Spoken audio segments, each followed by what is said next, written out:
सिगुम्बा मयामसिना करिनो mama मपाना वाहतबा mama से कराइदे होकोनो मपा से कराइदे होकोनो हाइबसु खंगमोय कोई नोंमगी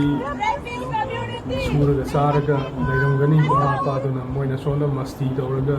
दिल्लीदा मुंबईदा बेंगलुरुदा चलगा स्पा सेंटर खरा हांग अदैदे इंडियन स्पोर्ट खर चर्च सुमाइना तौबसु मयाम लेरंगनी को अनंबा असुम अखोइना इंडिया कोइरपा मतमदा थेंगनाबसु तुम थेंगनारो मतमदा हेड हंगु मतमदा अखोइना याम कोइ कोले हाबे नते अदुम मयाम अदैदि लेरिबा अखोइगी हिंदू धर्म चटपा इंडियादा लेरिबा मयामसिना अदुम हाइबा कामदा कइनो काम नॉर्थ ईस्ट की नुपी नेसे अनमने हेना थेंगनाय मोइनासु हाइबि अखोइदो सो मयामसि कनानो थिबा कान अखोइगी मैतैगी इसिन नाव अदै मणिपुरदा लेरिबा अखोइगी कम्युनिटीज मयामसिदा यामना इज्जत फाबा चिंकी का हाइबि अमा खतौ अदुमाय डिपेंड तौरगा अदुम लाखि मसि अदो मसिगुम्बा वाखन खन्दाबा ngамहौदबा साइगी मकुत्तदि थिंजल्लगा सिरिंदा थिंजल्लगा अदुम संसार अमदा अमेरिका पांबा अदै रशिया पांबा मयामदुना अदैदि खंगाव फैजोम थोगा लेबा मफमदुदा लेनिंगगदि लेगरो अइना हागदो अखोइगी मणिपुरदि इज्जत याम लेना अखोइगी फ्यूचर अखोइगी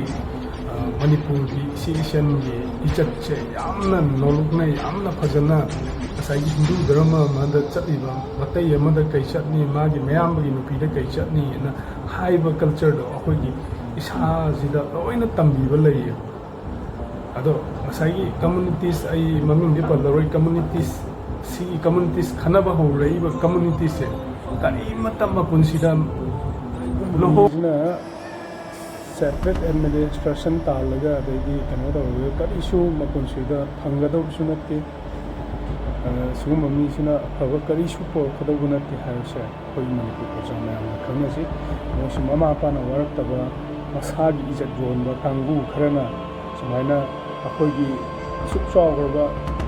मणिपुरगी इपा इपुदौना खल्लिबा सिदा मसिन थीदना इमा इपा मयामसिना मसिगोक्ता मणिपुर से कायबा यारोयना अंगलादा कैदा फी थोकना अमा तौदना अफस्पाला थोनबा मयाम तौरपसे